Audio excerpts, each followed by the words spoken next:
Hi everyone, and welcome back to the channel.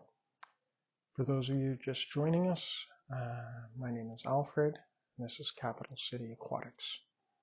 Today, we'll be looking at what I feel are a good starting fish for freshwater aquariums. We'll be looking at the top 5. Now, we're not necessarily ranking these fish. We're just basically going over, in my experience, the fish I've had the most success with, and with some degree of care, you should be able to have success with these fish as well. The fish we'll take a look at first on my list of top 5 fish for beginners would be the leopard daniel. Now this fish is considered to be quite active, and one of the things that I liked about this fish when I kept them was that they don't require you to have a heater in the tank. They have a very wide range of acceptable parameters for heat, and they can get quite cool.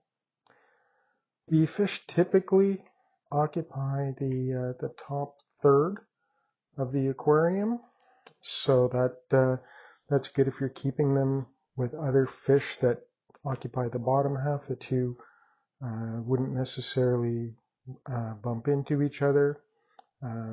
These fish are, in my experience, quite peaceful, and it's best if you are going to be keeping the leopard daniels that you keep them in groups of anywhere between 6 to 10 fish, depending on your size of tank. You can even go larger than that in 20 longs or 50 gallons. But for a beginner, groups of 6 to 10, in my experience, is what I found to work best. And the fish do easily accept a wide variety of pellets and flake foods. They're very easy to feed, and they're quite active around feeding time. So again, the leopard daniel is definitely a fish that I would consider in my top 5 for beginners to be keeping. Next, we can take a look at the Cory catfish. Again, a very peaceful fish. Best if you're feeding them to provide them with sinker pellets, since they typically like to rummage around on the bottom of your aquarium.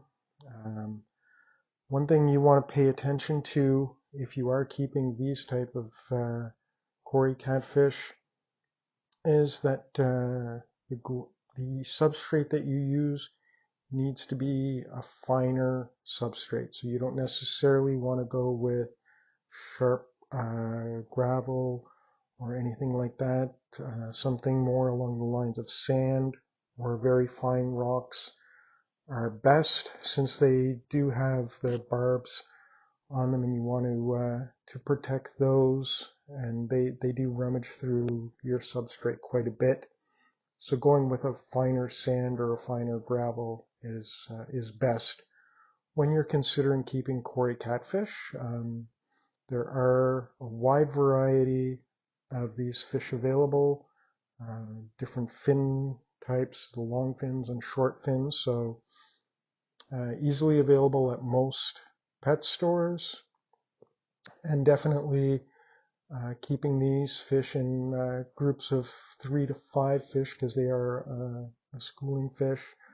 They can provide you with quite a few hours of entertainment just watching them rummage around on your bottom of your tank looking for things to eat. Next, we can look at the neon tetra.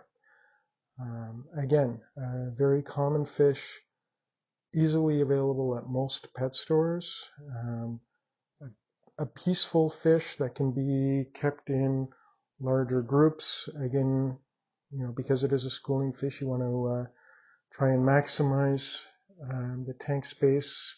Groups of 6 to 10 usually are what I would recommend you start with. beautiful, vibrant colors on them, and when they're schooling in larger groups, it's very peaceful, very calming, and they do add a very nice element to a community tank. Typically speaking, they're a very hardy fish, and their requirements as far as tank parameters, there's a great range in which they can do well in. So again, neon tetras, definitely a fish worth looking at if you are considering starting up a tank and getting fish that should be easy enough to take care of. Moving on now to a different type of fish, we're looking at swordtails. These are a live bear fish. Again, available in a wide variety of colors. Very peaceful fish, can be kept with a number of other fish in community tanks. Putting these in a tank of 20 long or 20 high, I've never had any real issues with them. One of the benefits to keeping swordtails is that they do tend to graze on any algae that you would have forming on the side of your tank or on your live plants. They just like to swim around and pick on live algae that you have growing. So definitely provide a benefit to keeping these fish. One of the last fish we're going to look at is the common, the guppy, fancy guppies. Again, this fish is available at basically every pet store that I've ever gone to. Fancy guppies, price point wise, they do tend to be very reasonably priced. Again, guppies are a live bear fish. One thing to consider with guppies is if you are keeping a male and female together, the females can give birth to multiple fry basically every 28 to 30 days. So if you're keeping just a male and female, you can quickly have a crowded tank with many fry being born on a monthly basis. Guppies come in a multitude of colors, so if you are looking for that pop of color in your aquarium, guppies can easily do that. And the guppy can be considered quite a hardy fish. Their tank parameters are quite wide. One of the good things with guppies is that they will accept a wide variety of pellet food, flake food, and live food as well. And they are quite peaceful, so it's easy to keep them with other fish in a community tank as well. Or you can simply keep them in a tank by themselves, and they will provide you with hours of viewing entertainment as well.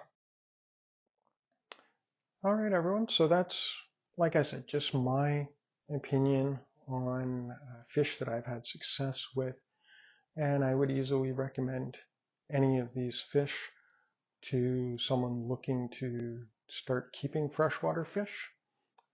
I hope you find this information beneficial. And before I go, I just ask that if you do like this type of information, to definitely drop a like below, subscribe if you haven't already done so, and to hit the notification button so that when I do come out with new videos, you're notified and can enjoy them. Thanks everyone. Have a great day.